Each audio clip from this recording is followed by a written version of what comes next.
Before we come to the actual theme, I feel that I need to give something of a background of the purposes of God in our day.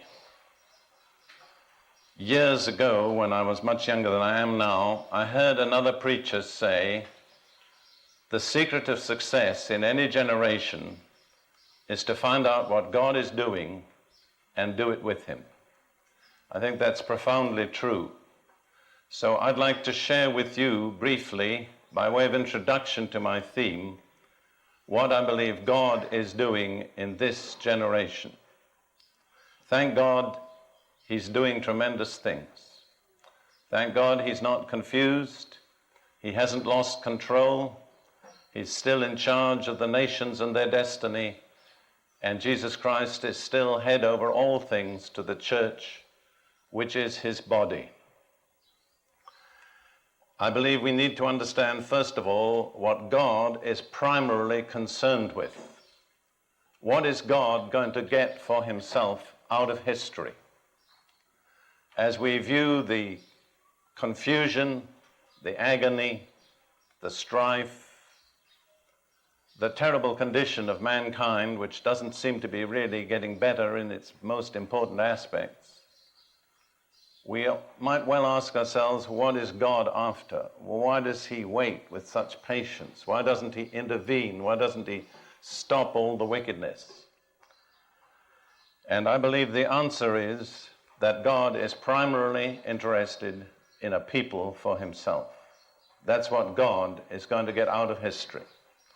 And that makes people such as you and me the focus of all God's purposes, plans, and activities. There's just one brief scripture I'd like to give you in Deuteronomy 32.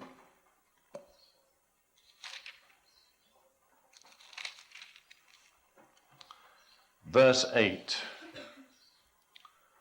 For the Lord's portion is his people. Jacob is the place or the lot of his inheritance. It's just the first part of that verse. The Lord's portion is his people. What is God after? Not really institutions, not material things, but a people for himself. And all of history centers around the people of God. Writing to the Corinthian church, Paul made an amazing statement. He said, all things are for your sakes. Everything that happens because of you. I find many Christians don't appreciate this. They don't realize how important we are. It always distresses me to hear Christians speak as if we were a little insignificant minority just holding out until God intervenes and takes us out. That's not the picture the Bible gives at all. Everything centers around the people of God. The sun rises and sets for us. Jet airplanes fly for us. Governments govern for us. All of it is for our sakes, because we are the thing that God is after. There are three main structures that God caused to be built for a dwelling place for himself, if you go through the main outline of Bible history.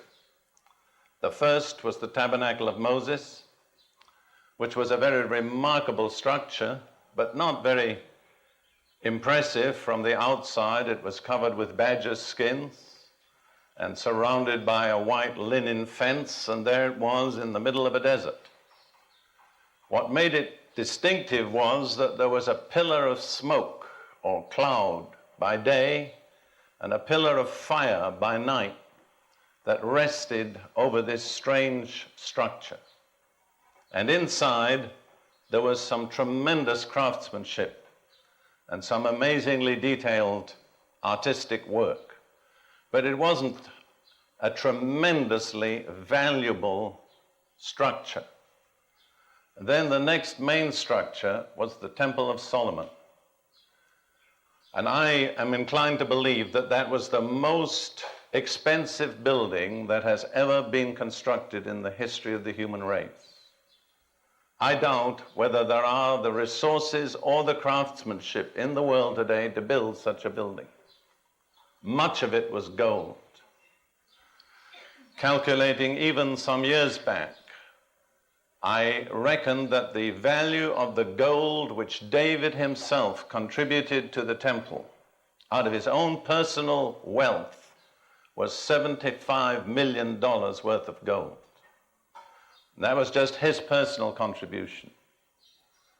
And yet that tremendous structure lasted only a comparatively short time. It was destroyed. What could God cause to be built that would be more valuable, more impressive, and more enduring than Solomon's temple? We have to turn to the New Testament.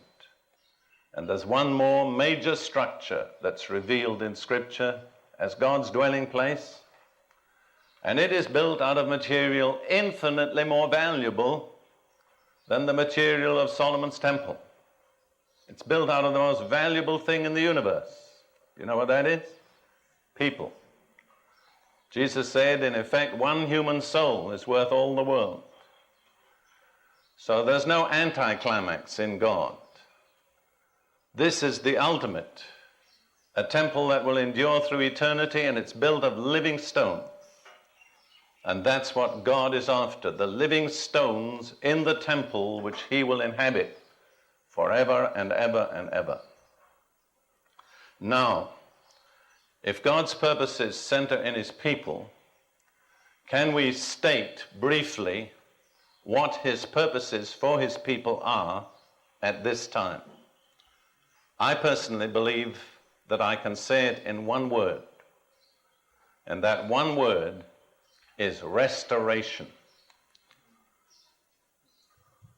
I'd like you to just kind of look at this word and think about its implications.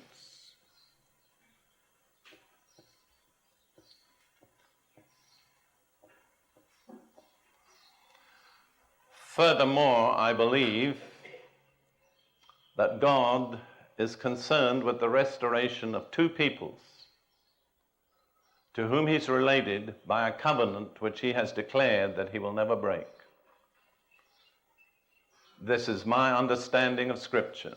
I share it with you. You must evaluate it for yourself. In a certain sense, ultimately, I believe they will not be two peoples.